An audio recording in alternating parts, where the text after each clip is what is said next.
cement pieces, Yeah. Spaulding. Yeah.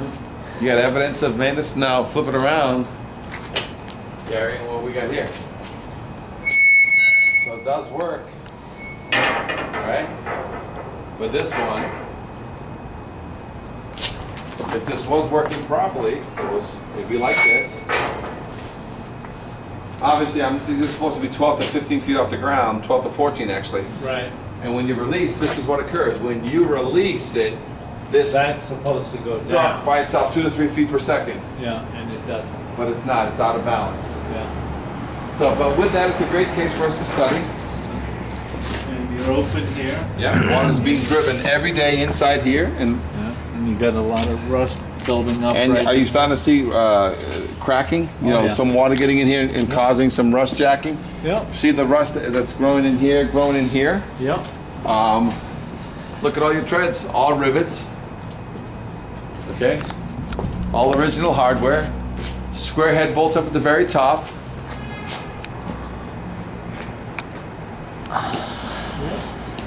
So a lot of times, you know, if this was like that, you know, you wouldn't see it.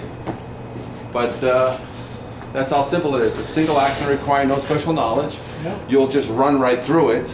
Yep. That ladder to the roof is for you, not for anybody else. Cement and spalling. And you got two options here. Low tested, Yep. spot repair and low tested, Yep. or full refurbishment on something that is just old.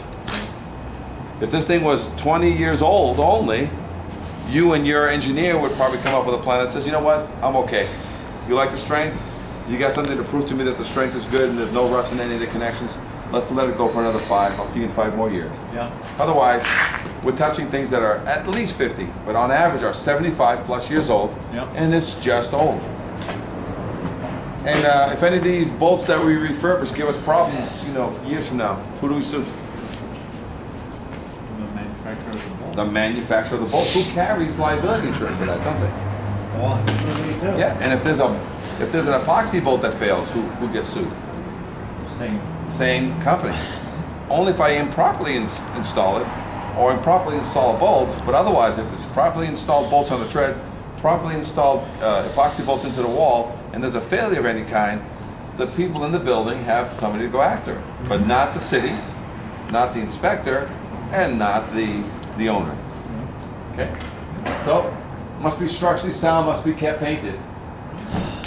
The paint on this one, Not too bad. not too bad from some of the other ones we've seen. Yeah, this one, and a lot of times it's because it's tucked into this little corner. It doesn't get the constant rain, the constant wind.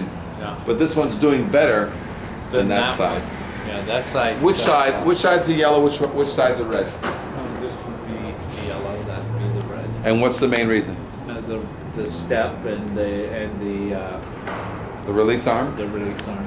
is in the correct area. And then the weight.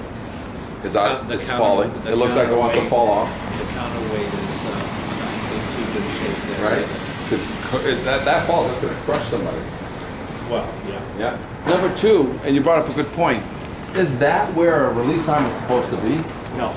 It doesn't make any sense, because even if I try to put it where it is right now, there's so much pressure at the pivot point, you can never have a release arm right here. It makes no sense, because as I come down the stair, that release arm has to be where this one is. It has to be at the beginning of the stair, Yeah. because I need to catch my weight here. I can't catch my weight somewhere in here like that one's doing. Yeah. And that one is ripped. Meaning that release arm that somebody kind of built in and shoehorned in here, it's broken. Yeah. It's right here. Yeah. Look at it. It's caught underneath right there. Yeah, but it's actually backwards. If you look at it, it's weird. It's at so close to the pivot point that it's actually non-functional. You can't do anything with a release arm that close to the pivot. No, it's usually towards the back. Yeah, because it'll rip it. It'll bend it, rip it, it'll do whatever has to be done. Yeah. Kind of cool, huh? You learn something new every day.